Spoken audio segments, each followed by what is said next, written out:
Nguvu ya ukimya. Kwa nini watu wenye malengo hawaongei sana? Kuna watu ambao kila siku huongei kuhusu ndoto zao, wanawaambia marafiki zao, wanaandika kwenye mitandao ya kijamii, na kila wanapopata wazo jipya hukimbilia kulitangaza. Lakini cha kushangaza ni kwamba mara nyingi watu hao hawafiki mbali kama walivyotarajia.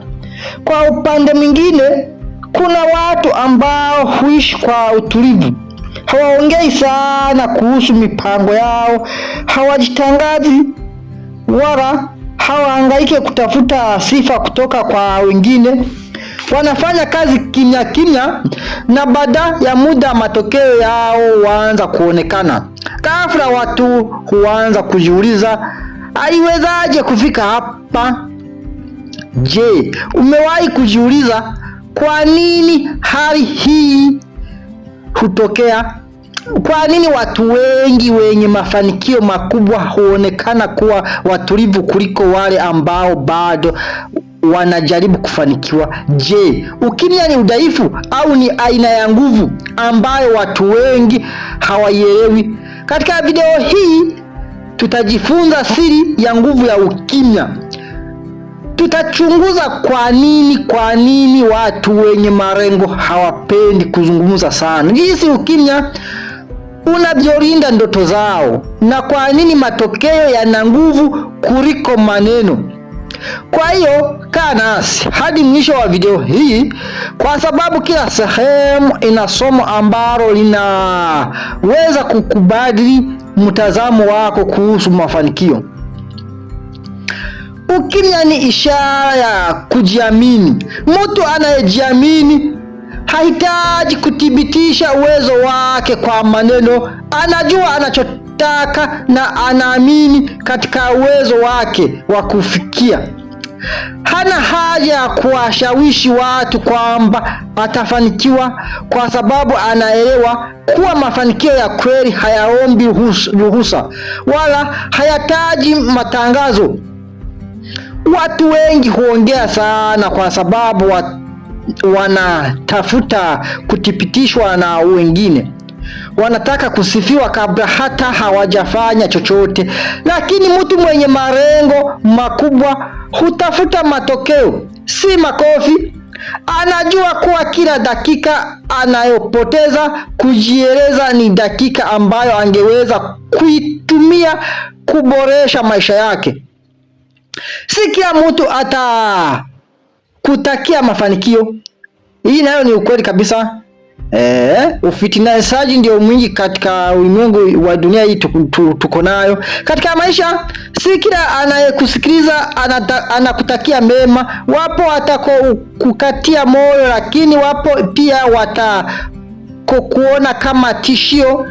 Ukianza kuwaelezea watu wote mipango yako, unaweza kujikuta unapokea maneno ya kukukatisha tamaa.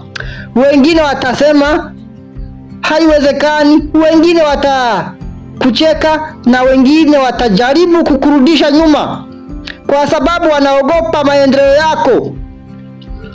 Ndio maana watu wenye malengo makubwa hujifunza kuchagua watu wanaowaambia siri zao. Hawafungui moyo kwa kila mtu.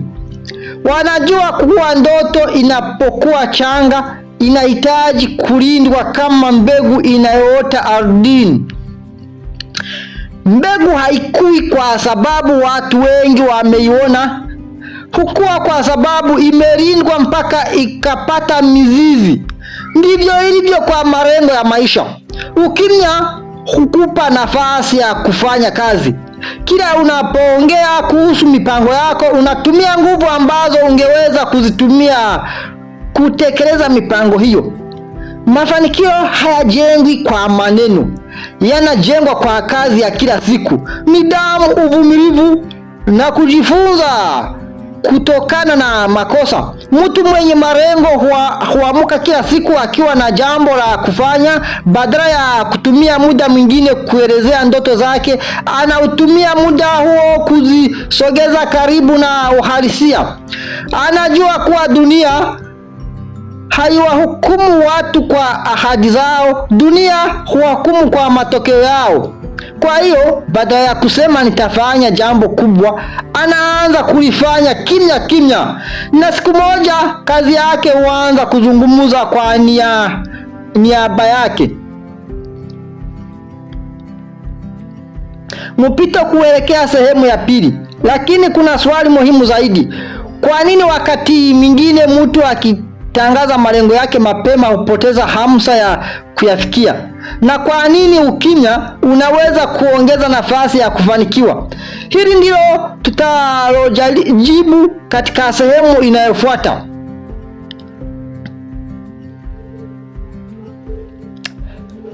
Katika sehemu iliyopita tuliona kwamba ukimya ni ishara ya kujiamini, hulinda malengo yetu na hutupa nafasi ya kufanya kazi kwa bidii. Lakini bado kuna swali muhimu.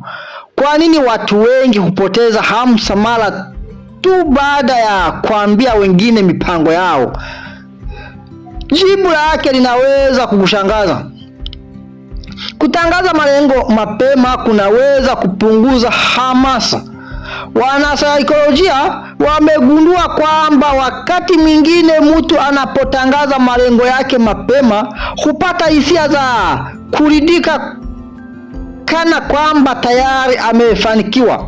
Pongezi na maneno ya watu humfanya ajisikie kana kwamba hatua muhimu tayari imechukuliwa. Lakini ukweli ni tofauti. Ndoto haitimii kwa sababu imezungumzwa, hitimii kwa sababu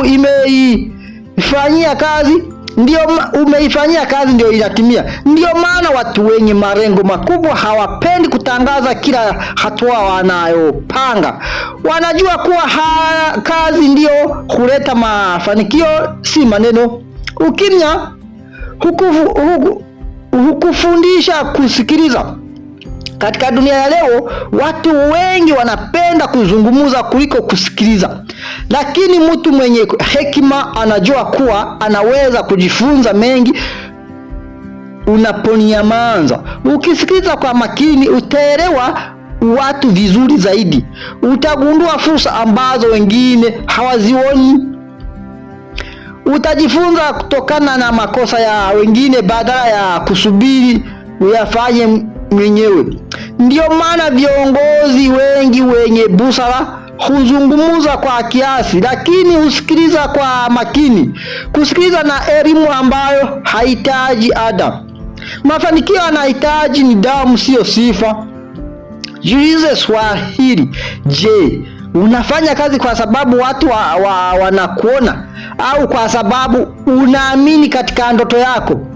Watu wengi hufanya bidii wanapokuwa mbele ya wengine, lakini watu wenye malengo huendelea kufanya kazi hata pale ambapo hakuna anayewaona. Wanajua kuwa mafanikio hujengwa gizani kabla hayajaonekana hadharani. Mti hauoti kwa siku moja. Mizizi yake hukua chini ya ardhi kwa muda mrefu kabla matawi na matunda kuonekana. Ndivyo ilivyo kwa maisha ya mwanadamu. Kabla ya mafanikio kuonekana, lazima kuwe na kipindi cha ukimya, uvumilivu na kazi isiyoonekana. Usimwambie kila mtu safari yako. Sio kila mtu anayepaswa kujua unakoelekea.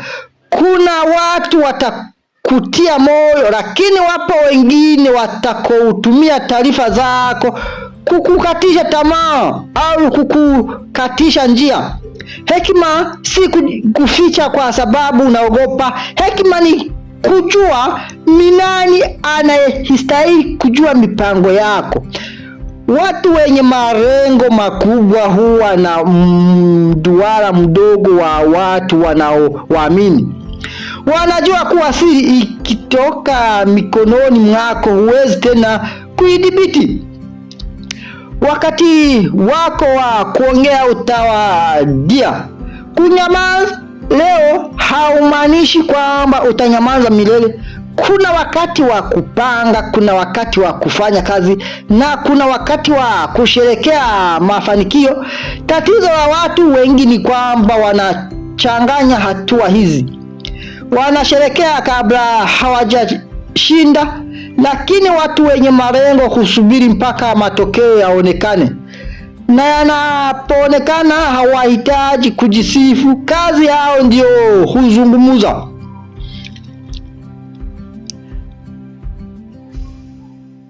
Mpito kuelekea sehemu nyingine, lakini kuna jambo moja ambalo huangusha watu wengi.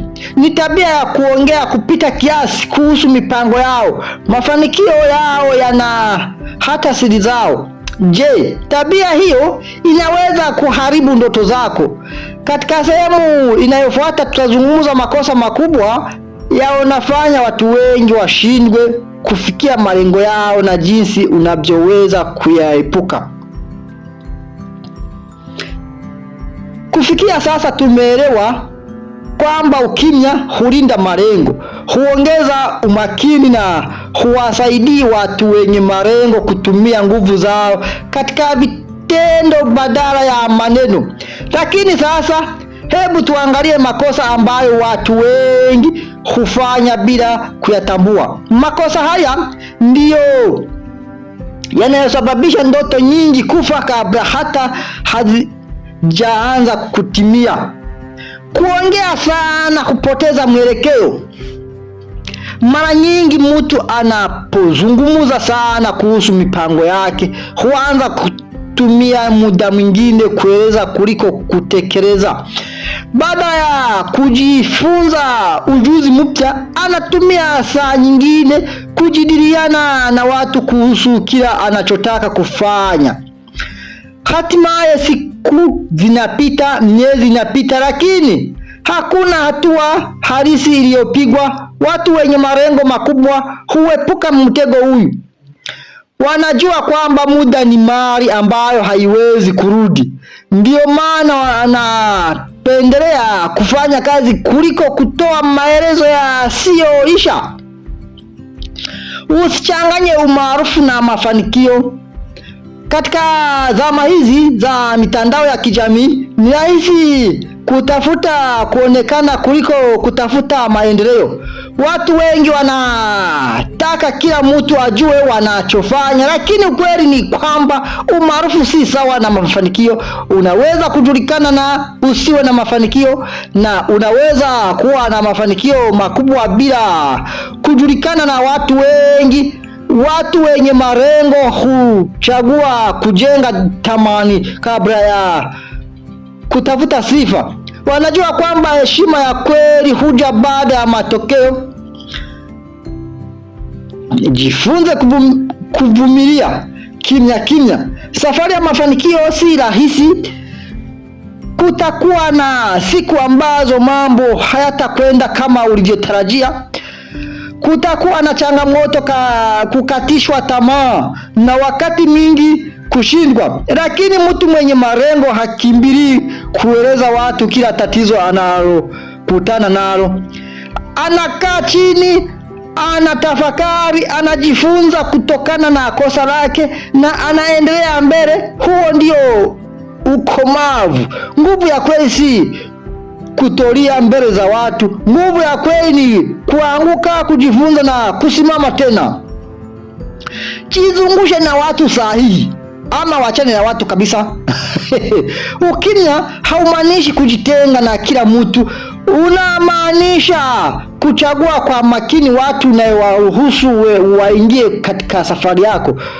Kuwa na mtu mmoja mwenye hekima anayekushauri ni bora kuliko kuwa na watu 20 wanaokuchanganya. Watu wenye malengo makubwa huchagua marafiki wanaowainua. Hawaruhusu maneno ya kukatishwa tamaa yaongoze maamuzi yao. Acha kazi yako ijielezee. Fikiria mtu anayesema kila siku kuwa atakuwa tajiri. na mwingine ambaye hasemi chochote, lakini kila siku anajifunza, anafanya kazi na anawekeza. Baada ya miaka 5 ni nani atayekuwa mbele? Bila shaka ni yule aliyefanya kazi. Hii ndiyo somo kubwa. Maneno yanaweza kuwavutia watu kwa muda mfupi, lakini ni matokeo huwafanya wakuheshimu kwa muda mrefu. Ndiyo maana watu wenye mafanikio hawalazimiki kujitangaza. Maisha yao ndiyo yanatoa ushindi.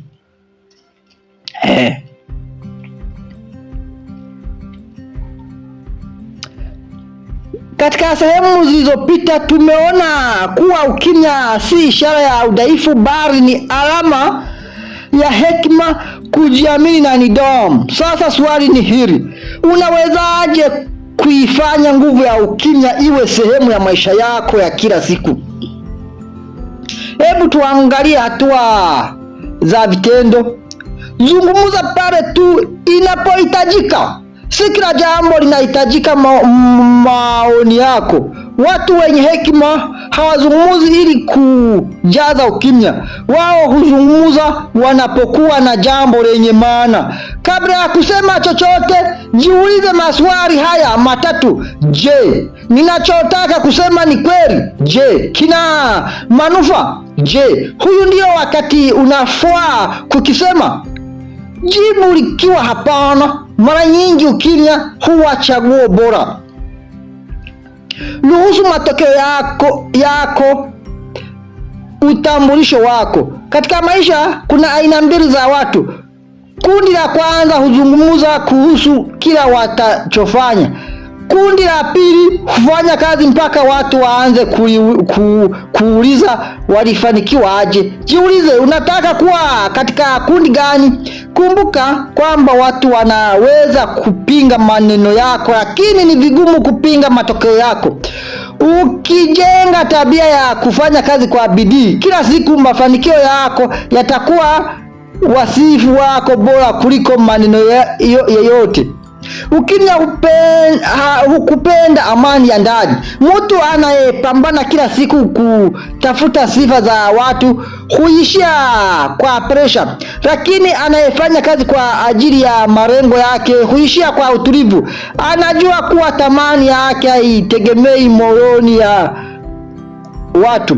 Anajifunza kufurahia maendeleo madogo madogo. Anajifunza kuwa na subira, na anajifunza kwamba kila hatua anayopiga leo inamkaribisha kwenye maisha anayotaka kesho. Hiyo ndiyo nguvu ya ukimya.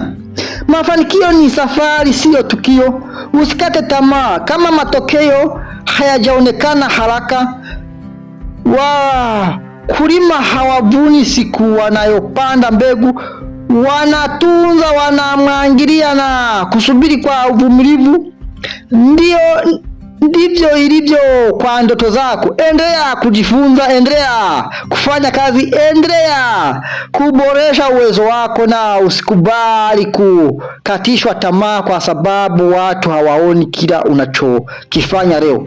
Siku moja watayaona matunda yako.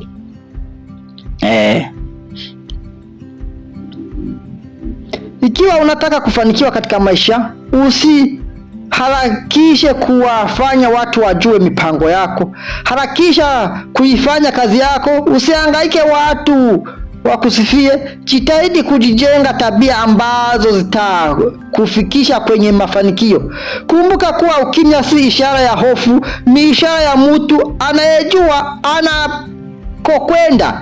Na mtu anayejua anakokwenda hahitaji kupiga kelele ili kuthibitisha safari yake. Mwisho wa yote, dunia itambuki maneno mengi uliyosema, lakini itakumbuka mchango uliotoa, tabia uliojenga na matokeo ulioyaacha. Hiyo ndiyo nguvu ya ukimya. Sasa tumefika mwisho wa mada yetu. Hebu tuhitimishe kwa ujumbe mfupi lakini wenye uzito, ambayo unaweza kubaki akilini mwa kila mtazamaji hata baada ya video kuisha. Ujumbe unafuata utakuwa hitimisho, conclusion, lenye mito wa kuchukua hatua na kufunga video kwa mtindo wa kitaalamu wa YouTube. Tumefika mwisho wa safari yetu, lakini natumaini huyu si mwisho wa mabadiliko yako katika maisha haya. Wengi wanaamini kwamba ili uonekane mwenye thamani lazima uongee sana, ujitangaze sana na uambie watu kila jambo unalopanga kufanya, lakini ukweli ni tofauti kabisa. Watu wengi waliofikia mafanikio makubwa hawakufika huko kwa sababu walizungumza sana. Walifika huko kwa sababu walijifunza kutumia muda wao kufanya kazi badala ya kutoa ahadi. Walijifunza kuvumilia wakati wa majaribu. Walijifunza kukaa kimya hata walipopuzwa. Walijifunza kuendelea mbele hata pale ambapo hakuna aliyewaamini. Kumbuka, ukimya si udhaifu. Ukimya unaweza kuwa silaha ya mtu mwenye maono makubwa. Ni nafasi ya kutafakari, kujifunza, kupanga na kujenga msingi imara wa maisha yako. Usiogope kama leo hakuna anayejua unachokifanya. Usiogope kama hakuna anayekusifu. Usiogope kama watu hawakuamini. Historia imeonyesha kwamba watu wengi waliobadilisha dunia walianza safari zao wakiwa kimya, wakifanya kazi kwa bidii na kwa uvumilivu. Kila siku unapoamka, jiulize swali moja: je, leo nitazungumza zaidi au nitachukua hatua zaidi? Ukichukua hatua kila siku, utakuwa karibu zaidi na ndoto zako. Usipoteze nguvu zako ukitaka kuwathibitisha watu uwezo wako. Thibitisha kwa matokeo. Watu wanaweza kubishana na maneno yako, lakini hawezi kubishana na mafanikio yako. Kumbuka pia kwamba maisha si mashindano ya nani anaongea sana, ni safari ya nani anajijenga kila siku. Hata hatua ndogo unazochukua leo zinaweza kubadilisha maisha yako kesho. Kuwa na subira, jifunze kila siku, sikiliza zaidi kuliko unavyozungumza, linda malengo yako, chagua marafiki wanaokujenga na usikate tamaa pale mambo yanapochelewa kwenda kama ulivyopanga. Mafanikio ya kweli hayaji kwa kelele, hujengwa taratibu, kwa nidhamu, kwa maamuzi sahihi na kwa kazi ya kila siku. Labda leo hakuna anayekuona, lakini endelea kufanya kazi. Labda leo hakuna anayekupongeza, lakini endelea kujifunza. Labda leo hakuna anayekuamini, lakini endelea kujiamini. Siku moja matokeo yako yatazungumza kwa sauti kubwa kuliko maneno yote ambayo hukuwahi kusema. Na siku hiyo hutahitaji kueleza safari yako. Maisha yako yatakuwa ushahidi wa juhudi zako. Kabla ya kuondoka, ningependa kukuuliza swali moja. Baada ya kutazama video hii, ni jambo gani moja utaanza kulifanya kwa ukimya ili kuboresha maisha yako? Andika jibu lako kwenye sehemu ya maoni. Maoni yako yanaweza kuwa chanzo cha hamsa kwa mtu mwingine anayosoma. Ikiwa umefurahia video hii na umejifunza jambo jipya, usisahau kubonyeza like, subscribe na kuwasha alama ya kengele ili uwe wa kwanza kupata maadili mapya kuhusu maendeleo binafsi, nidhamu, mafanikio na hekima ya maisha. Pia ishiki video hii na familia yako, marafiki zako na kila mtu anahitaji kukumbushwa kwamba mafanikio hayahitaji kelele, yanahitaji kazi. Asante sana kwa kutumia muda wako kuwa nasi hadi mwisho. Mpaka tukutane tena katika video nyingine. Kumbuka daima, ongea pale panapohitajika, fanya kazi kila inapowezekana, na uyaache mafanikio yako yazungumuze kwa nia yako. Hii ni Ichaka Media, mimi ni Press Motivator. Asanteni, tutaonana katika video ijayo. Kwaheri.